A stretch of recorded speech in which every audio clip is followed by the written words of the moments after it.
Fisherman's Post. More fish, more often. Hello and welcome to the Fisherman's Post Saltwater Podcast Series. My name is Gary Hurley of Fisherman's Post. Fisherman's Post has been serving the fishing community since 2003, bringing you fishing reports, fishing information, fishing tournaments, fishing schools, and now the ever-popular Saltwater Podcast Series. In this podcast series, we talk to captains and guides from up and down the North Carolina coast, get them to share their insights on how to catch more fish more often. And what we're truly trying to do, I think, accomplish is to empower you, give you information, give you confidence so that you can grab family and friends and spend more time together on the water more often, as well as the more fish more often.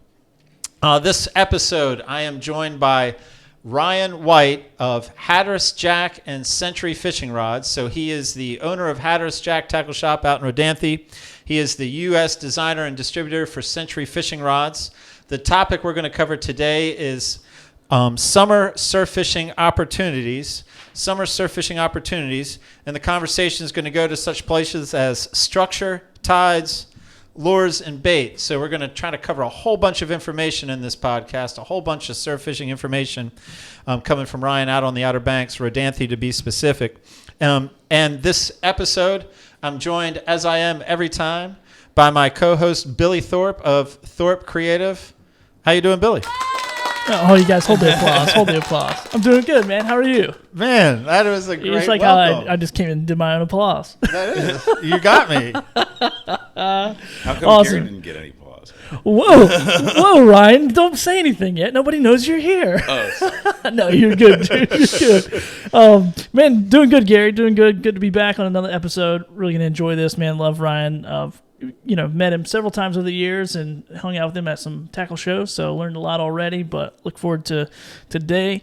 Speaking of watching, listening, learning, here's the best way to do that. We have all of our podcast audio episodes on Spotify, Podbean, Stitcher, Apple Podcast, and Google Podcast or Google Play Music.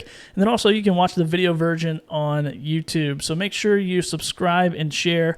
A lot of good feedback so far, man. A lot of good feedback from our audience, and really enjoy that part of it. We're doing a good job. I agree, man. I like when it populates. I like to hear what they're saying. We love to see a new subscriber come through. We like to see when a comment comes through.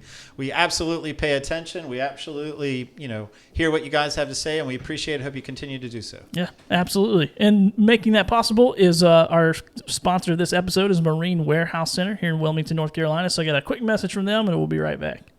This is Robbie at Marine Warehouse Center, and we're excited to announce that we are the exclusive North and South Carolina sailfish dealer. Sailfish offers an offshore capable boat with tons of family-friendly features. Whether you're a hardcore offshore fisherman or you just want to island hop, Sailfish can do it all.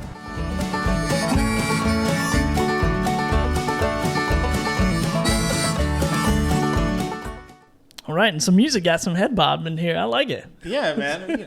Well, Ryan, our guest, has often been confused with Elvis, man. He has this Elvis demeanor, so it just is likely that we would fall into a music rhythm with Ryan in the room. That's awesome, man. Well, do you have a little-known fact this week about Emmett? I do. I actually don't have one written down here. Oh, I caught you on the spot. So I'm going to wing it. And I bet you didn't know. All right, here we go. Emmett is a pilot, has a plane, flies that plane for business, but also flies it for sport. He has trolled and caught a fish with that plane flying up and down the coast. All right, you had me that he was a pilot. I was like, yeah, he's a smart dude, probably. So I don't believe the trolling and caught a fish from the plane. I bet he's tried it. I bet he probably I have has. no knowledge. I have no... Is he a pilot? Was that true? Yeah. Okay. Well...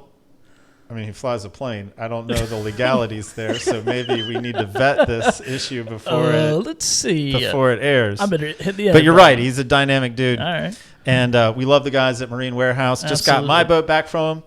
They did some work for me. They're big on sales and service. They're big on customer service. We love the guys. Yeah. And happy to have them on the podcast. Absolutely, man. And speaking of getting your boat ready to go do some fishing, I got a fish picker right here. Even though we're talking about surf fishing today. Almost a great segue. Almost a great segue. He just kind of failed. Here's Scott Hampton and his twins, Easton and Emma, with a flounder they caught and released on a shrimp while fishing from the Masonboro Island Surf. Good looking flounder, but even better getting out there with their family. That looks awesome. Looks like a lot of fun. Yeah, man. Cute kids, cute family. Known him for a while, and so it was great to have that photo come in. It seemed timely, surf fishing talk here with Ryan, and so we'll have a surf fishing photo of the week, our podcast. I forget what we call it. Yeah, photo of the week. All right. Submit them in there. Let us know. Send them to us on Instagram. Well, before I move over to Ryan, before I bring Ryan into this, a reminder, Billy, a reminder to our listeners too, I guess, but a reminder, Billy, that at the end, after Ryan has taken us wherever Ryan is going to take us today, I am going to be coming back to you for Billy's best takeaway. Billy's best takeaway. Billy's best takeaway. All right. I'm ready. All right. So Ryan White of Hatteras Jack and Century Fishing Rods, it's a pleasure to have you here in the Fisherman's Post Thorpe Creative Studio. We're going to talk about summer surf fishing opportunities. Before we do this, though, before I waste any time of any of our listeners, viewers, why should we listen to a word you have to say about surf fishing? Probably shouldn't. Thank you all, everyone. We'll be back next week. No, I grew up surf fishing. I've done a bit of freshwater. I have a surf fishing team. We've won the largest surf fishing tournament in the world back-to-back 2 years in a row. It was a couple of years ago. I think it was 2016, 2017, which was the Hatteras Anglers Club fishing tournament. We've been a surf fishing tackle shop for over 30 years. So, I've grown up in the industry. My dad was a charter captain. I've done a lot of stuff. Yeah, man. I knew it was in your DNA. I knew you had the answer. We ask in that smug style, but I knew you had surf fishing in your DNA. In your genes. So listen. Sometimes my jeans smell like surf fishing. I bet. Before we get to the primary content, we have a feature where we ask our guest two questions, two non-fishing related questions. Are you ready, Ryan White, for your two questions? Yes. What percentage of women think that long-distance surf casting is sexy? 100. 100%. 100%. You feel good about that number? I feel really good about that number, man. I feel like if you put it's like kind of like doing a handbrake slide, in your car. It's that same thing, man. It's if you're casting far, you can be sure that the women will notice. All right. It's all about having a very big rod. Well, that brings me to my second question. Funny you would say. It has been said that size matters, that size doesn't matter. In long-distance surf casting, does length really matter? Okay, so there's always the point of diminishing return. That is more reflective than I expected from you, Ryan. So I'm going to apologize that I had low expectations for you in that answer. There is always a point of diminishing return. There is too big, and there is too small. But you get big and you get big and you get big, and then the next thing you know, you're too big. And don't I know it? Yeah. You're not fitting through doors. But what happens is it winds up being that you actually physically don't have the strength to be able to maneuver such a large rod. Ryan, get our show out of the gutter and talk about some surf fishing. Save me. I thought I was. You're killing it. I thought I was talking about fishing rods, man. Summer surf fishing opportunities. Summer surf fishing. And so your backyard is Hatteras Island, Rodanthe. Summer. So I know that this is going to have the angle. We have the whole North Carolina coast tuning in, maybe beyond that. But this conversation is going to focus probably predominantly from your experience there, although certainly you've fished up and down the coast. You can offer anything. So here we are. Summer is right here, right now. Summer surf fishing, a great summer activity. Where do we go, man? What is some of your favorite let's start there. What are some of your favorite species to target in these summer months? Yeah, in the summer months, particularly out of the surf, we have my personal favorite is probably Spanish mackerel and bluefish this time of year, just because it's fast paced, lure fishing.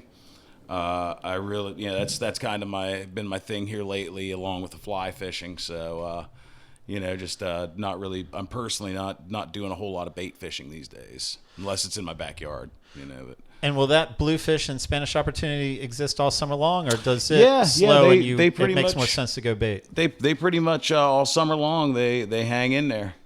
Spanish and bluefish. It's a lot of the time they travel together. If you're catching so these are some of the lures that we use for both Spanish mackerel and bluefish. Just a kind of a little pattern here. Some of the smaller ones for when they're on smaller bait. Larger ones for larger bait, and larger ones for better distance because it's more weight, helps cut the wind. Spanish mackerel and bluefish are cast and retrieve. Early morning and late evening tend to be the best times for it. The colors, of course, just like anything else, they vary with whatever they're feeding on. You got some colors like this that are kind of glass minnow-like. That's good when they're on spearing, glass minnows. Another good one, pink and chartreuse. Can't go wrong with pink and chartreuse. Darker colors for early morning, late evening. You got your purples. So like early morning. So the Fisherman's Post office, our studio right now, we're here talking to you in Wilmington. And not that you can't catch a Spanish mackerel from the surf in Wrightsville Beach in the southeastern North Carolina. Mm-hmm. I think it's definitely harder to catch a Spanish mackerel from the surf. So what is it about that stretch of island, the Hatteras Island, that makes it much easier, much more predictable to target Spanish from the surf? Well, we have deeper water, number one. We have the Gulf Stream comes in a lot close. We get a lot better water up there, a lot deeper water, more bait. Down here on the southern beaches, the beaches are really flat. So when you have a super shallow beach, a lot of the time, what we call a low impact beach, you're not going to get the more, I don't want to say pelagic, but the further offshore fish, they're not going to show up in that shallower water as much. For fishing down here in the Wrightsville Beach area, things like that, I would probably recommend targeting the inlets more for Spanish mackerel. You get your deeper water, a lot of tidal flow. It's definitely a much better area. So if I'm in Hatteras, Jack, I'm picking up a couple of jigs. I'm telling you that, hey man, I want to target bluefish and Spanish. What advice do you give, man? Like, if I'm heading out to the beach, am I looking for something? Can I target any part of the beach? Well, how does it start? The one thing you need to do is you need to find clear water. All right. This time Spanish typically don't feed in dirty water. Blues will, but when the water's dirty, you don't get any. They can't see. So clear water is one thing. Deep water coming up to the shore, or a good rip tide, or a good spot in the bar where there's a big opening and you get a lot of water flow. You can find them in there. The Spanish, I mean, we've even caught them on sand fleas before, throwing on Pompano rigs. So as far as clean water goes, if how to explain to us, those that don't know, how Hatteras Island works. If there's not clean water in Rodanthe, do I need to go on the other side of the point? Can it be just clear water just down the beach further without going on the other side of the point? It could be. Typically on Hatteras, the way it works is if the wind's blowing hard offshore, you're going to have dirty water, and it's going to be cold. If the wind's blowing onshore, you're typically going to have clearer water, and it's going to be warm. This time of year, it's famous for the upwellings that we have. So you get a hard southwest blowing for a couple of days, and it pushes the Gulf Stream and pushes all the warm water off the shore. Okay. And allows the cold ocean bottom water to come up, and it'll turn everything off. And you'll be one day you'll be catching pompano, and you'll be catching flounder, and you'll be catching Spanish mackerel and bluefish and sea mullet. And the next day you get a hard southwest that pushes all the warm water off. water drops 10, 15 degrees, turns dirty. You catch skates and dog sharks and little teeny croakers.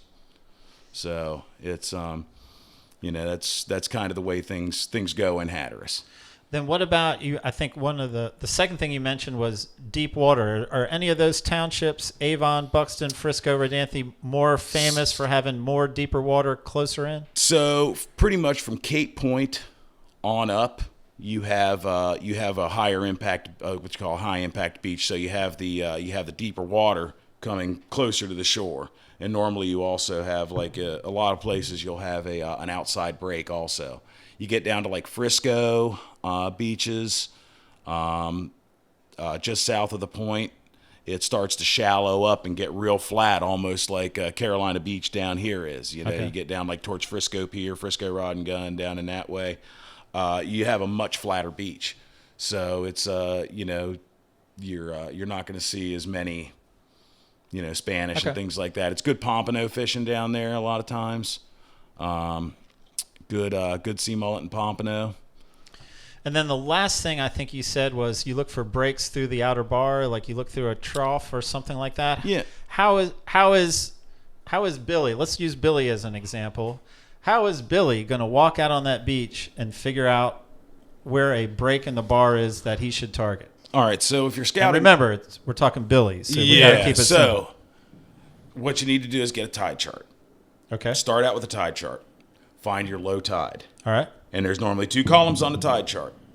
You're gonna have 2 columns. It's gonna say high and low, and it's gonna have high and low again. So you have 2 high tides in a 24-hour cycle and 2 low tides in a 24-hour cycle. You want to go out during the low tides. So if you look at a tide table, it's gonna say low. So you want to go out there and scout the beach. And what you're looking for is white water. Wherever you see white water, that means it's shallow. So what you're looking for is someplace where there is no white water at low tide. That indicates deep water. That's good, man. You follow that. That's good. Is that Billy, all right? That's Billy-proof advice. Yeah. Is that all right? That's probably my takeaway. Yeah. I mean, that's good. You're not allowed to I did use not that know as your that. takeaway. It is. It has to be. And I got a takeaway for you guys. Instead of tide charts, there's apps for that. Yeah. Damn it. Get out of my yard, you millennials. You and your apps and your iPhones. Nah. So. Tell us how you really feel. Oh. So that was a great explanation of location, of like how to pick out. So I'm going to set you up now for an opportunity to pitch me on a Century rod, but I hope the conversation goes more than just Century.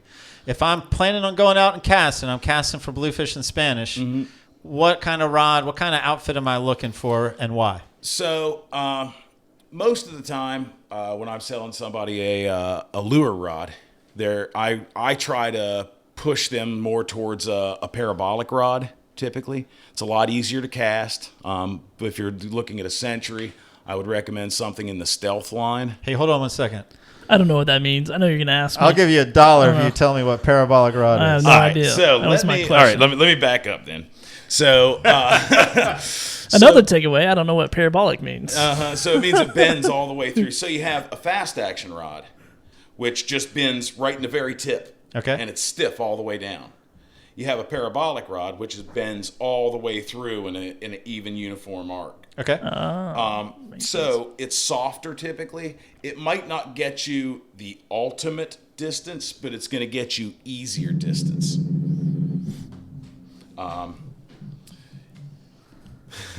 So if it's going to get you, easier distance. It's going to cast much more. It's going to be much more forgiving. Okay. You don't have to work as hard. You don't lose as many fish due to hook pulls. So especially if you're using braided line, which is real popular amongst most lure fishermen this day and age, Right. They go to braided line. The softer, more parabolic rod takes the shock out of the line. There's no stretch in the braid. So when you get the braided line in there, you're running lower drag. You let the rod do the work, fight the fish. Okay. The other thing is when you're bringing your fish in through the surf, you have a lot less loss. You bring in a little tip bringing the fish in. instead of holding your tip high up, trying to crank the fish in like this, hold your tip parallel to the beach, hold the tip down, and hold it sideways. Okay. And what that does is the parabolic rod gives you the give to get him through the surf.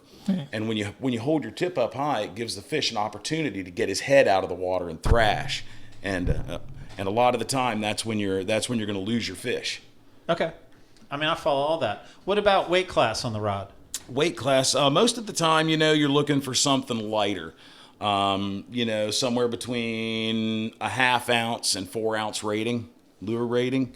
You're going to be looking for something in, like a up to a 30-pound line rating, 40-pound line rating, depending on the rod. How heavy are these jigs that you're held up? So the jigs that I've held up are anywhere from a 1/2 ounce all the way up through 2.5 ounces. And you're basically trying to match the bait? You're trying to match the size of what's around? Or what goes into the thinking of... So there's a couple of different ways. If you see the bait, if you see what they're feeding on, of course you try to match it. Like if they're feeding on super small little rainfish, something like this white one right here. So if they're feeding on little teeny tiny bait, you choose something like this. Even though it's larger, if you see it just has a little silver stripe on there. So if they're feeding on small silver baits, you use something like this and they're going to hone in on this little silver strip right here. And this is just going to become a silhouette around that little silver strip. If you're fishing dark conditions, of course you'd go to something with a little darker color that's going to throw a silhouette better. So that's the thinking. If I'm darker water, it's darker bait because it throws a silhouette better. Yeah. So fish feed on a silhouette in low light conditions, and they feed on flash in bright conditions. Dirtier water, darker lure. Clear water, brighter lure. And what about these different colors? Is that... So like a lot of colors that fish apparently see, red and chartreuse are always a good one, like I said, and it still has the little silver stripe on there, so it kind of does multiple things. We call this a sherbet color. But pink is always, pink seems to be a real hot color for Spanish mackerel like that. They like the chartreuse. If they're feeding on, this would be like a anchovy, something blue. So if I want to have a reasonable chance for success, I would need to be able to cast how far to truly get a chance to get in the zone. Well, if they're in, they're in. Okay. If they're pushing bait up on the shore, you can cast at your ankles and catch fish. But if they're on the back side of the bar hitting, then you're going to need 110, 120, 130 yards. Okay. The further you can put one out there, the better off you are, because especially with the lure fishing's not like bait fishing. You're not playing a chess game where you're waiting for, I'm going to put this bait right here next to this, next to the drop off on this sandbar where the white water stops, right there. So if I'm, and that fish is going to come through here at this point in the tide, it's more like you're out there covering area. Okay. Or targeting. If you see fish jumping, you throw where they're jumping. But anytime when you're doing a numbers game, like with the lure, you're covering area. Okay. And then I cast it out there. What's my action on the retrieve? Spanish mackerel as fast as you can crank it. Literally as fast as I can You are crank not it. going to outrun a Spanish mackerel. All right. You're not going to do it. If you can get them to break surface every so often, like it's jumping, trying to get away from it, that works pretty well. A lot of the time you'll see the bigger Spanish hit the stuff that's actually breaking the surface. We use... Let me see if I've got it with me.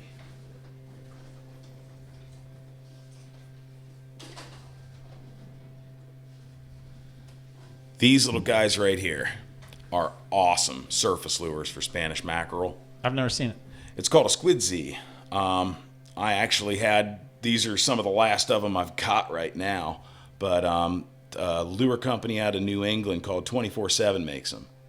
And I've used these things. I've caught dolphin on them.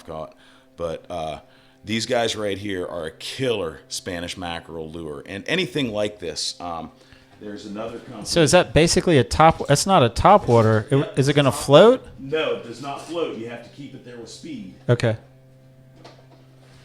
Let me see. there's a couple of different companies that make things that are similar to this. They make Albie rockets, which are little back-weighted wooden plugs. They fly great, but even the Albie rockets, they typically sink. You got to keep them up there, but you see it's got a nice profile for staying on top. Uh-huh. And you get something scooting across the top of the water. It's for Spanish mackerel for sure. It's definitely makes a tasty meal. If I'm reeling as fast as I can, targeting Spanish mackerel, am I taking myself out of the bluefish game because of speed? Not necessarily, but kind of. Typically, when you're fishing for Spanish mackerel and you're not cranking fast enough, you're catching bluefish. Okay. If you're doing a slower retrieve, that's when you hit the bluefish. If you see everybody else around you catching Spanish mackerel and you're catching bluefish, then you need to pick up your speed a little bit. And then typically summer months, if I'm fishing the Hatteras beach strand, what's the size I'm finding of my Spanish and my bluefish? Typical. Oh, a couple pounds. Okay. 12, 14, 16, 18 inches. You get some nice ones sometimes, some 24, 26 inch, But, a really, really big Spanish is like 6, 8 pounds. Yeah. Okay. Yeah. And that's possible from the surf? Oh, yeah. Oh, yeah. All summer long? Yep. Clear water, early morning, late evening. And why is it that they like the early morning, late evening? Is that just the clear water? Just feeding. It's, that's when a lot of fish feed is in early morning and late evening. Tide matter? Dusk and dawn. Tide, if you can get it to coincide with a high tide or an incoming tide, it's typically better. But play the time of day more than you play the tide. Yeah, well, you want some water in there. If it's completely shallow and there's no water, there's no point in fishing there. All right. But there needs to be enough water to sustain the fish, and there needs to be bait. So I'm gonna transition. Well, first I'll ask. Last thoughts on Spanish bluefish lure casting in the summertime. Anything that should be said that I haven't set you up to say? You got to be there to get them. Got to be there to Got get to be there to get them. All right. So now I'm going to push you to talk about some bait fishing because I know we have a lot of surf anglers out there that love the convenience of bait fishing, the laziness of bait fishing, the productivity of bait fishing. Yeah. So now talk to me about bait fishing options, summertime, Rodanthe, Hatteras Beach. All right, so this time of year we've had this time of year kicks off our summertime, man. We get cobia from the beach starting early June. So it really depends on what you want to target. We get cobia from the beach. We've seen a few tarpon off of the piers. So if you can catch them from the piers, you can catch them from the beach too. All right. Tarpon aren't a super regularity, but they're caught every so often. Yeah, I don't want you tempting my audience with unicorns now. Yeah, why not? Don't you want to see a unicorn? I do want to see I a know, unicorn. right? Got to be there to get them. Got to be there to get the unicorn. But we still have red drum. There's puppy drum and some big drum also. We have pompano. The sea mullet bite lately has been on fire. Of course, there's also croaker and spot and flounder. So there's we got a pretty good mixture of stuff. Sheephead off of the beach, black drum. They're all out there this time of year. So maybe talking more about the smaller species, the sea mullet. Give me the tactic there. Whether it's rig, tide, time. Give me the 911 on that. All right, so sea mullet fishing is and pompano, those and croaker and spot. Those are going to be your small, super tasty, and those also coincide with bluefish and flounder. All right. They're all going to be kind of hanging out in that same area, so you could be doing any of it. All right. One of our most popular rigs one of our most popular rigs we've been doing lately has been this guy. And this is what we call our Rattle Rig. We have some people that just listen, so give me a description of it. Okay, so it is a double drop bottom rig. All right. We make this with the floats and the rattles, and we also make it what we call a naked rig, which doesn't have anything on it. There's just hooks, so no teasers. But this one right here we actually designed it for fishing crustaceans. So shrimp, sand fleas, hermit crabs, if you pull hermit crabs out of their shell, put them on here, clam, all that stuff. So what we've done is we paint these floats in-house. So you've got an orange, white, and silver fleck paint on there. Then we have the float pegged, and you have a bead between the two. So Oh yeah, you can hear it. So the bead is the rattle. So the bead is the rattle, but the bead also in the current bounces back and forth, and you get that sound, and you also get that sound. So you're getting 3 actual different frequencies of rattle, and it's supposed to mimic the clicking of a crustacean, like the sound the shell makes. We've had extremely good luck with these, man. We can't keep them on the shelf in the shop. What's the strategy with the 3 different colors?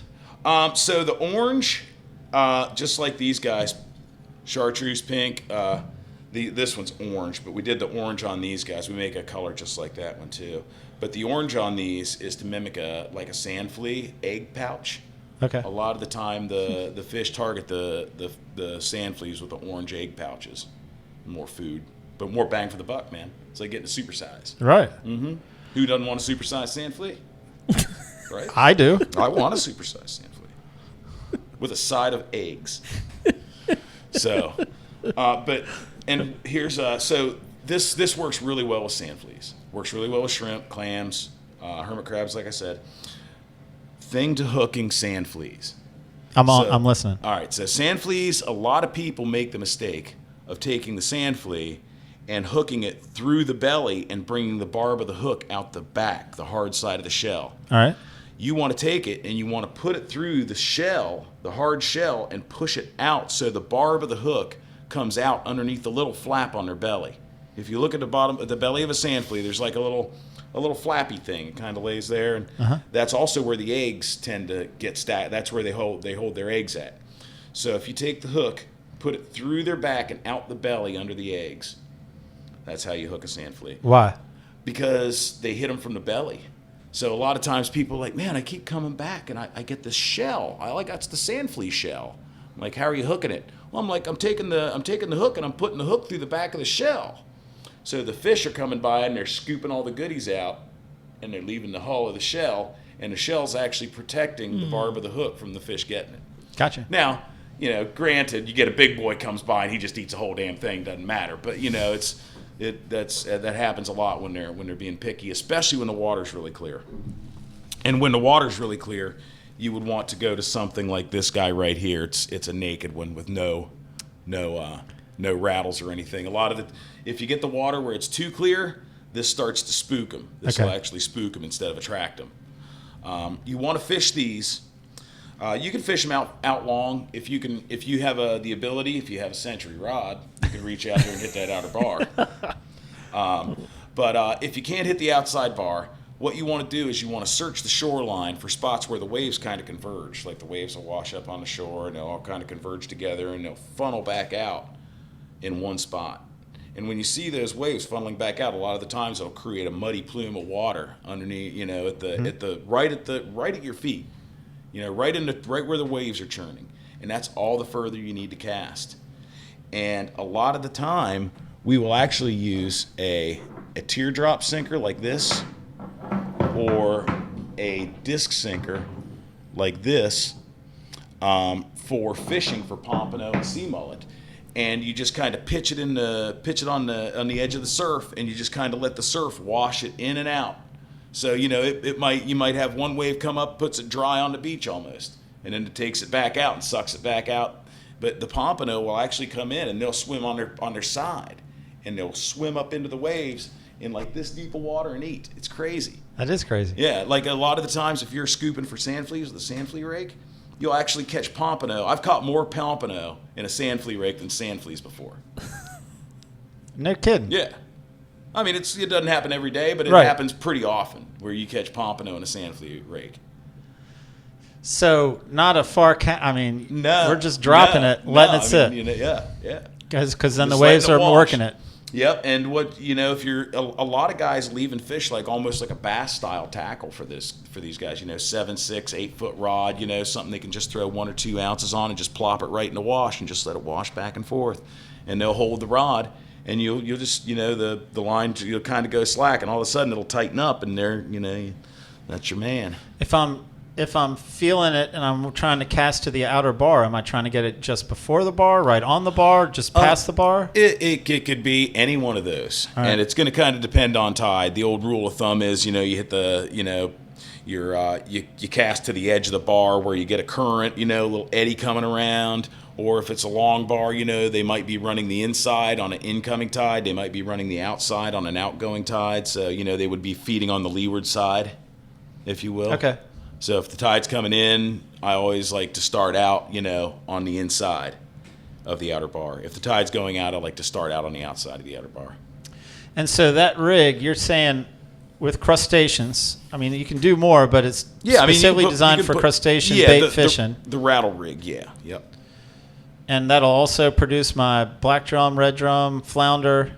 We've caught Spanish mackerel on them. We've caught, I rig up things like this for guys to take out to on head boats and use them for trigger fish and grouper. I mean, they'll catch anything. But, the target species with this that we sell this time of year is sea mullet and pompano. We're running out of time.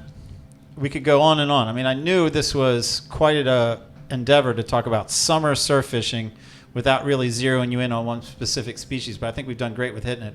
How about like a bigger bait, a bigger fish, So a bigger fish. I'm going to give you an opportunity to talk about one more rig is basically where I'm headed. All right. So what I'm going to do is I'm going to talk about the chunk rigs. So these are chunk rigs. These guys right here, I'll put one of them out so you can see. And those Dollar General bags just don't hold up. Should have bought hefty. Would have been a lot better, man. But so this is a chunk rig. This is a snelled 8/0 hook, Okay. and we have a. What is that? 50 pound? That's 60 pound? I think that's 100-pound right there, either 100 or 80. I'm not sure which. Okay. And again, we've got listeners. That's what, about 3 inches, 4 inches? Yeah. So what it is, an 8/0 circle hook with about the way we tie them is I have, I do a short lead. So you put them right there, hold it, and it's essentially 4 fingers from the J of the hook to the top of this to the first part of the swivel. Okay. The shorter leader keeps the helicopter out when you cast. Unfortunately, this one is not very forgiving when it comes to toothy critters. But this works. This is a drum rig. It works well for drum. Works well for drum. Works well for cobia, tarpon. So big chunks of fish on here. So you could take a head of a mullet, take a chunk of bluefish, a steak out of a menhaden, and just go through it once. Always make sure you scale your fish before you put them on here. The one thing you don't want to do is have a scale cause you to miss a hook set. Okay. So I always like to scale the fish, and I also feel like it helps release the oil from underneath of the skin. And the other one would be for your toothy critters. This would be for shelks. Okay. So all of North Carolina, all of South Carolina, there are a lot of sharks. There are a lot of sharks. So if you do want to catch something big and you're not having a luck with anything else, you can always go play a game of shark. How long's that wire leader? That wire leader is about I think we're doing those at like about 10 inches. Okay. And that's to, you get a shark and he's got a much bigger head and you want to make sure that he doesn't cut you off above the leader. So a short leader like this with a shark, it's very easy to get cut off even up above the leader. So the shark stuff, you're going to want to go with a longer leader. Definitely want to go with wire. Big chunks of fish in rip currents. So you know how they tell you to don't swim here? Yeah. Yeah. Don't swim there because of the rip current, and don't swim there because there's sharks there. Do fish there because there's sharks. Do fish there because there's sharks there. And don't swim, but do fish. Do fish. Don't swim, do fish. Yeah. All right. And if you are swimming and you are in a rip current, don't wear a tuna head around your neck. You know, Just saying. I don't hear enough public service announcements that stress that. Yeah, I mean, really. They say swim parallel to the beach, but they don't talk about tuna heads. Don't talk about tuna heads, and don't talk about albacore in your pocket. They don't talk about any of that stuff, man. I mean, I think that's people need to be enlightened on this. I'm glad you're here, Ryan. I do what I can. We didn't mention red drum. Best scenario for locale to target them. Man, right now it's just kind of tapering off, but target the inlets right now. Okay. There's still a lot of drum moving in for spawning. There's everything's kind of moving from the ocean right now, moving back into the sound. And I will say, I know we're talking about surf, but do not discount the sound. The sound is phenomenal. Great shore fishing, particularly in the Pamlico this time of year. Hatteras Island, hard onshore wind is going to be your best time. Cut mullet on the bottom, cut pinfish on the bottom. A lot of big trout this year. We've had 4 trout so far over 30 inches that we've weighed in at the shop so far this season. Are those guys wade fishing? Or are they? They're wade fishing most of them. Yeah, one of them was caught in my backyard on a chunk of mullet. We were puppy drum fishing out back. You know about that. Made some gangster rap and some. I do. Gangster rap and some beers and some mullet. Right, and some trophy trout. And some trophy trout on occasion. On occasion. A lot of stingrays. All right, so I think we're wrapping up. As far as summer surf fishing opportunities, specifically to the Hatteras Island, Rodanthe area, I mean, I think we've covered quite a bit. I mean, I know I could have you go into more detail on any one of these subjects. And again, our intention with everyone, have you back, and we'll continue this conversation. Yeah, but man. for right now, a guy who's thinking to himself, man, I used to love surf fishing, or I do love surf fishing. You know what? I am going to go out to this is my summer. I'm going to go out to Hatteras Island. I'm going to give it a shot. What do they need to know? Of course, they're going to stop in Hatteras Jack. Their easiest path for success is? As far as just stop in, grab yourself some bloodworms, some mullet, a couple of bottom rigs, go sit on the beach, and have a couple of cold ones and catch some fish, man. Right on. So tell me a little bit more about, we're in our wrap-up, tell me a little bit more about Hatteras Jack, man, because you got a lot going on there at that store. Yeah, so we're building all the, we build a ton of custom rods, of course. We build all the Century factory rods for the U.S. in the shop. It's just a little teeny shop. We tie a lot of our own rigs. We do rod and reel repair, modification. We do casting lessons and fishing lessons, time providing this time of year. It is the tourist season. And we got some great staff in there. We got some really, really good people. We got kind of a new, we got a couple of the old guys left, but we got a new crew this year. We just brought in Ryan Tarman.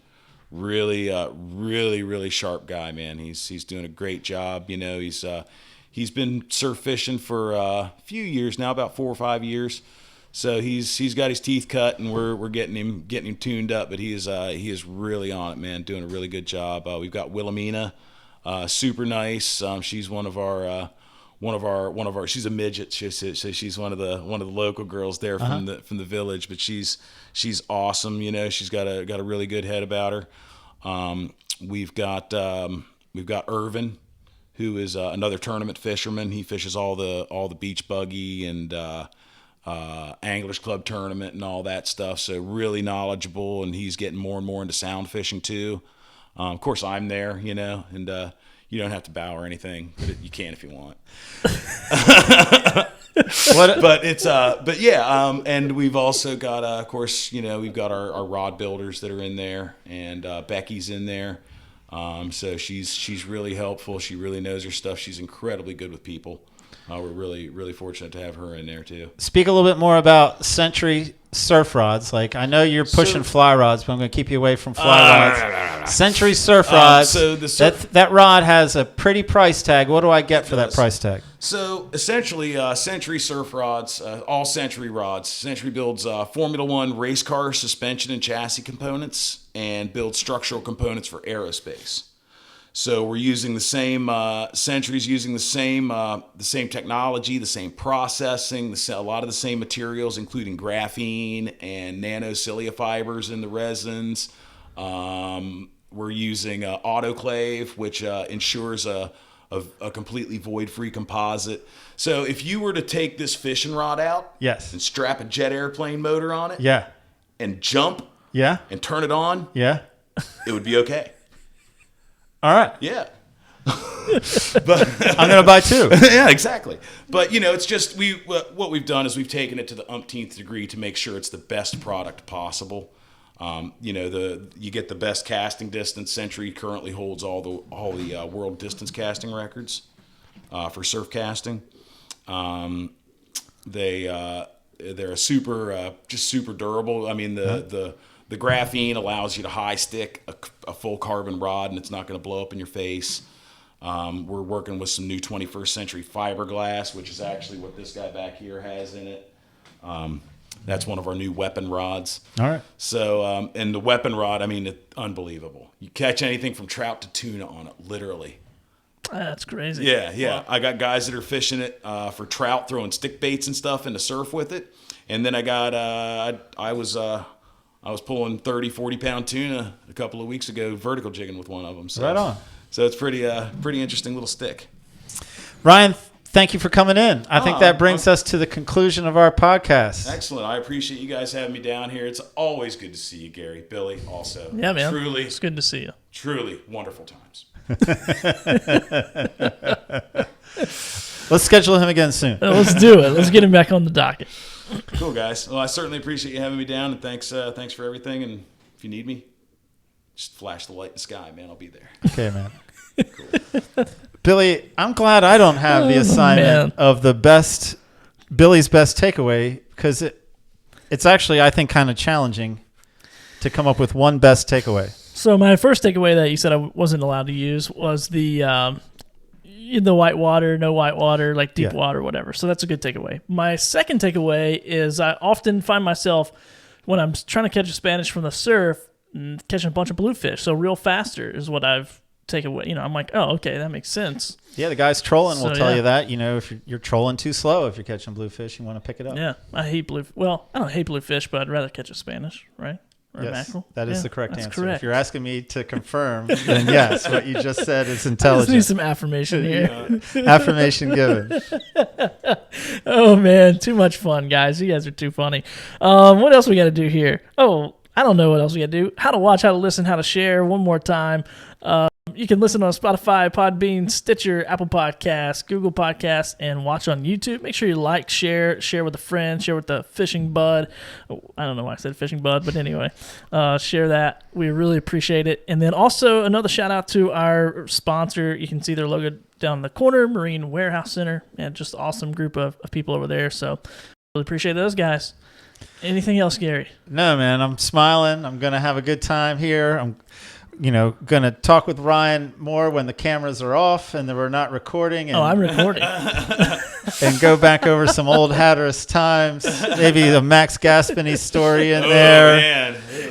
Ew. I don't know where it'll go, but I need to first confirm that the cameras and the recording are off. And thank you all. I mean, this is goodbye. Thank you all. Absolutely. We'll Thank see you you. next time. Take care, guys.